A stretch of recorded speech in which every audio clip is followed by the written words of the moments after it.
خصوصاً علی افضلہم وخاتم النبیین محمد الامین وعلی آلہ وصحبہ اجمعین اما بعد فاعوذ باللہ من الشیطان الرجیم بسم اللہ الرحمن الرحیم۔ یہ آخری حصہ ہے سورہ مبارکہ کا، اس میں بعض مضامین بہت ہی اہم ہیں بنیادی فلسفہ دین کے اعتبار سے۔ سب سے پہلی بات تو پھر آ رہی ہے وہی جو تمدنی اور معاشرتی معاملات ہوتے ہیں۔ معاشرے کے اندر کسی بری بات کا بلند آواز سے کہنا، کسی بری بات کا چرچا کرنا بالفعل کوئی اچھی بات نہیں ہے، لیکن اس میں ایک استثناء ہے۔ کسی مظلوم کا معاملہ یہ ہے کہ اس کے دل سے اگر جلے کٹے الفاظ بھی نکل جائیں کسی کے لیے تو وہ اللہ کنڈون کرے گا، معاف کر دے گا۔ لا يحب اللہ الجہر بالسوء من القول، اللہ کو بالکل پسند نہیں ہے کہ کسی بات کو بلند آوازی سے کہا جائے، بری بات کو، الا من ظلم، سوائے اس کے جس پر ظلم ہوا ہے، جس کا دل دکھا ہے۔ ابھی حال ہی میں نے جمعے میں وہ شعر سنائے تھے کہ فارسی زبان کا ایک شعر ہے، بترسز آہ مظلومہ کہ ہنگام دعا کردن، اجابت از در حق بہر استقبال می آید۔ مظلوموں کی آہوں سے ڈرو کہ جب ان کی زبان سے کوئی بد دعا نکل جاتی ہے تو اس دعا کی قبولیت جو ہے وہ خود استقبال کرنے کے لیے آتی ہے عرش سے، اللہ تعالیٰ کی طرف سے۔ تو اس کا ترجمہ بھی اردو میں شعر ہی میں موجود ہے، ڈرو مظلوم کی آہوں سے جب اٹھتی ہیں سینوں سے، قبولیت ہے کرتی خیر مقدم چرخ سے آ کر۔ تو مظلوم کا مسئلہ یہ ہے کہ اس کو اس کی بھی اجازت ہے۔ وَكَانَ اللَّهُ سَمِيعًا عَلِيمًا، اللہ سب کچھ سننے والا ہے اور سب کچھ جانتا ہے، اسے معلوم ہے جس کے دل سے یہ آواز نکلی ہے وہ کتنا دکھا ہوا ہے، اس کے احساسات کتنے مجروح ہوئے۔ ان تبدوا خیرا او تخفوہ او تعفوا عن سوء فإن اللہ کان عفوا قدیرا، جہاں تک تو خیر کا معاملہ ہے تم اسے بلند آواز سے کہو، ظاہر کرو یا چھپاؤ، برابر کی بات ہے۔ اللہ تعالیٰ کے لیے خیر تو خیر ہی ہر حال میں ہے، عیاں ہو یا خفیہ ہو۔ اور تعفو عن سوء، لیکن یہ ذرا اونچا مسئلہ ہے، اور اگر تم برائی کو سے معاف کر دیا کرو۔ اب یہ اپیل کے انداز میں ہے، مظلوم سے بھی کہا جا رہا ہے کہ اگرچہ تمہیں چھوٹ ہے یہ کہ تم ان پر گرفت نہیں ہوگی، لیکن تم ایک اس سے اعلیٰ تر اور بلند تر رتبہ ہے اسے کیوں نہیں حاصل کرتے؟ اور تعفو عن سوء، کہ تم کسی برائی کے درگزر کرو، معاف کر دو۔ فإن اللہ عفوا قدیرا، تو یقیناً اللہ تعالیٰ بھی معاف فرمانے والا ہے اور قدرت رکھنے والا ہے۔ انسان تو بسا اوقات معاف کرنے پر مجبور بھی ہو جاتا ہے، اس لیے کہ بدلہ دینے کی قدرت نہیں رکھتا۔ اللہ تو مقتدرہ ہے، قدیر ہے، وہ تو جو چاہے فوراً جو ہے دیر اینڈ دین حساب چکا دے، لیکن نہیں، پھر بھی وہ اس کے باوجود وہ معاف فرماتا ہے۔ اب پھر یہ بہت اہم مضمون آ گیا ہے، وحدت الادیان کا جو ایک بنیادی جڑ ہے، اس کی جڑ کو یہاں کاٹی جا رہی ہے۔ غلط فلسفہ جو وحدت ادیان کا، میں نے آپ کو بتایا تھا کہ فلسفہ وحدت ادیان کا ایک حصہ صحیح ہے کہ اوریجن سب کا ایک ہے، لیکن یہ کہ اب جو وہ شکلیں ہیں ان کی وہ ایک ہے، اس سے بڑی حماقت اور جہالت اور ضلالت اور گمراہی اور کوئی نہیں۔ اب یہ کانٹے کی بات بتائی جا رہی ہے کہ اصل میں دین میں جس چیز کی وجہ سے غلطی پیدا ہوتی ہے وہ کیا ہے؟ اللہ اور رسولوں میں تفریق پیدا کر دینا۔ ایک ہے رسولوں میں تفریق کرنا، ایک رسول کو ماننا ایک کو نہ ماننا، ایک ہے اللہ کو علیحدہ کر دینا، رسول کو علیحدہ کر دینا۔ یہ جہالت ہے جو فتنہ انکار حدیث میں، فتنہ انکار سنت میں، اور یہ کہ بس اہل قرآن جو اپنے آپ کو سمجھتے ہیں کہ رسول کا کام تھا قرآن پہنچا دینا، اللہ خیر صلی اللہ۔ اب اصل معاملہ ہمارا اور اللہ کا ہے، اللہ کی کتاب ہے، ہم بھی سمجھتے ہیں، عربی زبان میں ہے، ہم اس کو خود سمجھیں گے، خود اس پر عمل کریں گے۔ باقی رسول نے اپنے زمانے میں مسلمانوں کو اس کی جو تشریح سمجھائی تھی، ٹھیک ہے، اس وقت انہوں نے قبول کر لی، لیکن رسول کی تشریح جو ہے وہ دائمی نہیں ہے، دائمی شے صرف قرآن ہے، گویا کہ اللہ کو اور رسول کو جدا کر دیا۔ وہ بات یہاں آ رہی ہے، ان الذین یکفرون باللہ ورسلہ،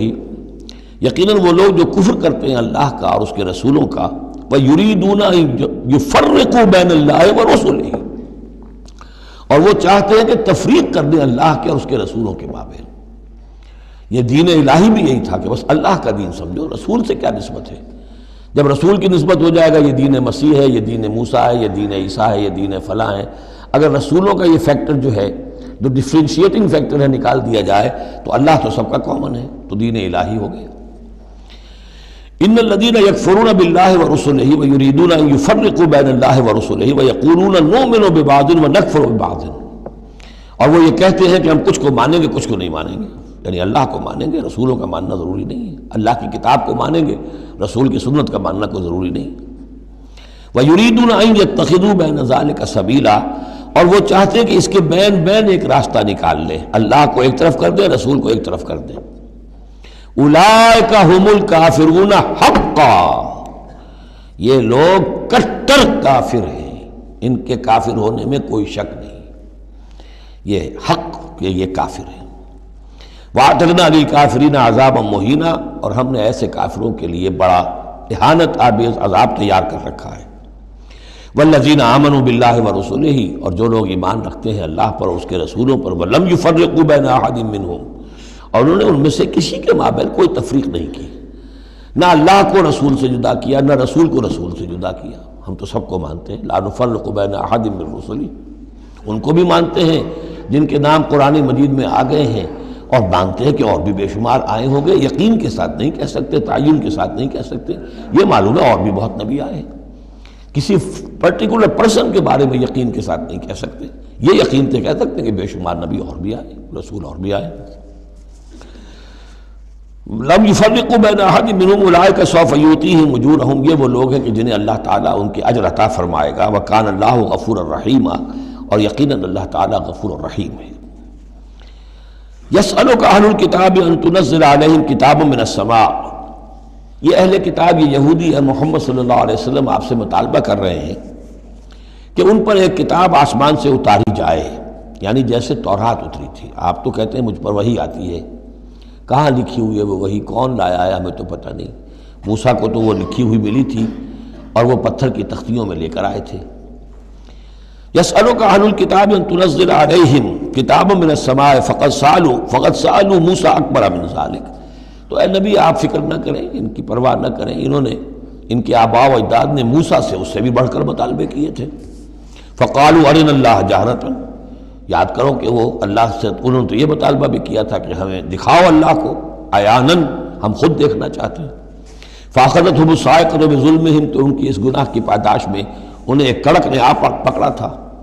ثم اتخذوا العجل من بعد ما جاءتهم البینات، پھر یہ کہ ان لوگوں کی ناہنجاری کا یہ بھی اندازہ کرو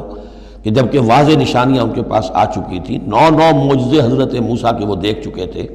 پھر بھی انہوں نے بچڑے کی برت سے شروع کر دی۔ فعفونا عن ذلک، ہم نے ان تمام چیزوں سے درگزر کیا۔ وآتینا موسیٰ سلطان مبین، اور ہم نے موسیٰ کو غلبہ عطا کیا، واضح غلبہ، فرعون اور اس کے علاوہ لشکر کو ان کی نگاہوں کے سامنے غرق کر دیا۔ ورفعنا فوقهم الطور بميثاقهم، اور ہم نے ان کے سروں پر معلق کر دیا تھا طور کو، پہاڑ کو، جبکہ ان سے عہد لیا جا رہا تھا۔ وقلنا لهم ادخلوا الباب سجدا، اور ہم نے کہا تھا کہ جب یہ شہر فتح ہو جائے تمہارے ہاتھوں، یریکو، تو اس میں داخل ہونا تو سروں کو جھکا کر۔ وقلنا لهم لا تعدوا في السبت، اور ہم نے ان سے یہ بھی کہا تھا کہ سبت کا، ہفتے کا جو قانون ہے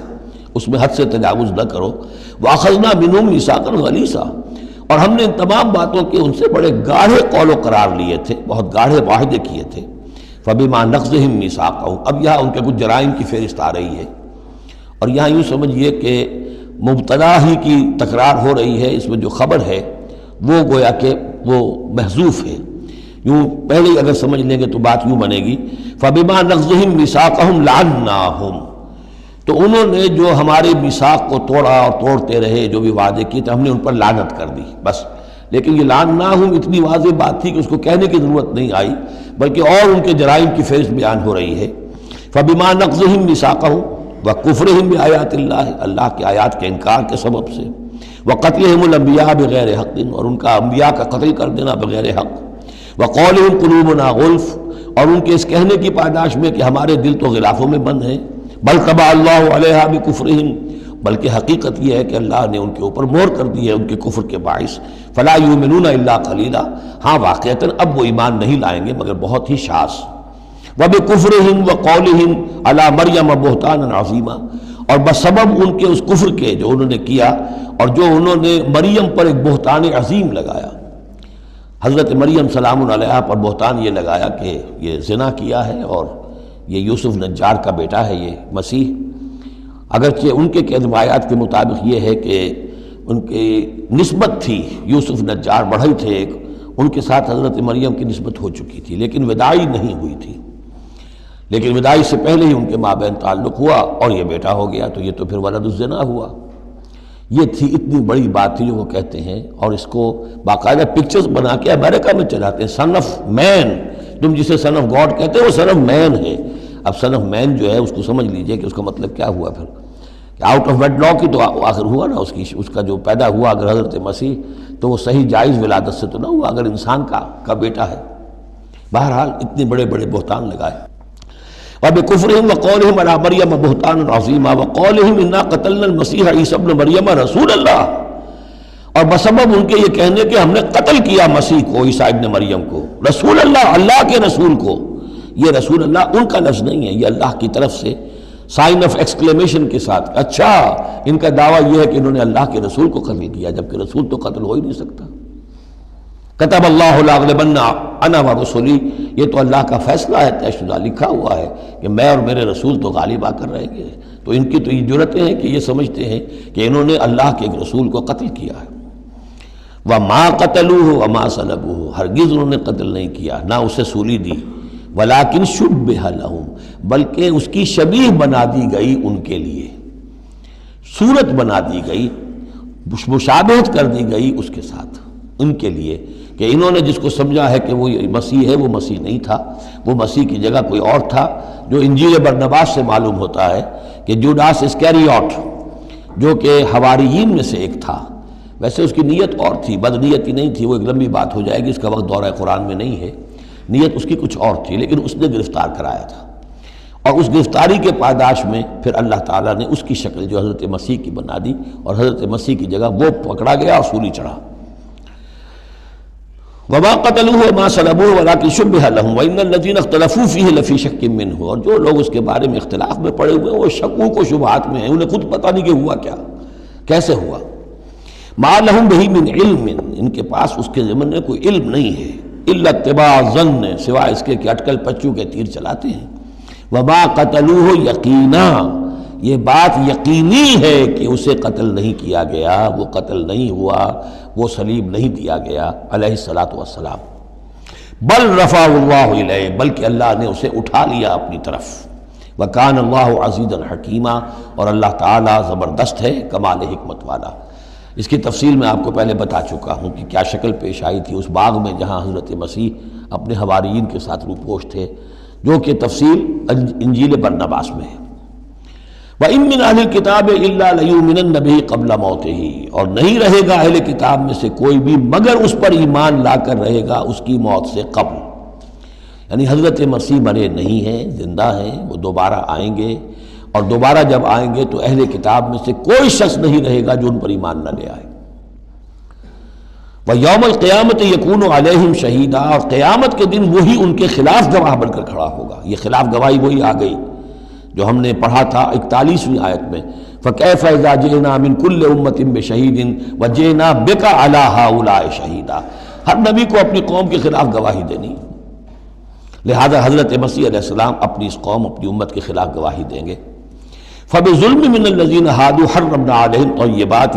أُحِلَّتْ لَهُمْ، تو اللہ تعالیٰ کی ایک سنت یہ بھی ہے کہ کوئی قوم اگر کسی معاملے میں حد سے گزرتی ہے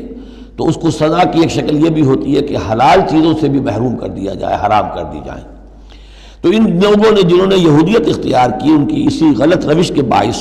حرمنا علیہم طیبات، ہم نے بعض پاکیزہ چیزیں بھی ان پر حرام کر دیں، احلت لہم، جو کہ اصلاً ان کے لیے حلال تھیں، جیسے کہ حضرت یعقوب علیہ السلام نے اگر اونٹ کا گوشت کھانا چھوڑ دیا تھا تو اللہ تعالیٰ تورات میں فرما دیتے کہ بھئی یہ حرام نہیں ہے، یہ تو اسرائیل نے، حضرت یعقوب نے خود کر لیا تھا، لیکن اللہ نے کہا اچھا ٹھیک ہے، ان کی جو ہے یہ سزا رہے، ان پر جو تنگی ہے وہ رہے۔ وَبِصَدِّهِمْ عَنْ سَبِيلِ اللَّهِ كَثِيرًا، اور بسبب ان کے اللہ کے راستے سے رکنے اور روکنے کے، اللہ کے راستے سے رکتے بھی ہیں، روکتے بھی ہیں، تو اس کی وجہ سے اللہ تعالیٰ نے ان کو سزا کے طور پر بعض حلال چیزوں سے بھی محروم رکھا۔ وَأَخْذِهِمُ الرِّبَا، اور پھر ان کے جرائم کی فہرست میں یہ بھی ہے کہ ان کا سود کھانا، وَقَدْ نُهُوا عَنْهُ، اور یہ کہ اسے روک دیے گئے تھے، سود ان کی شریعت میں حرام ہے، آج بھی حرام ہے، لیکن وہ یہ سمجھتے ہیں کہ سود کا لین دین یہودیوں کا آپس میں حرام ہے، کوئی یہودی دوسرے یہودی سے سودی لین دین نہیں کرے گا۔ لیکن جنٹائلز کے لیے تو ان کا عام قاعدہ یہ ہے، گوئمز اینڈ جنٹائلز،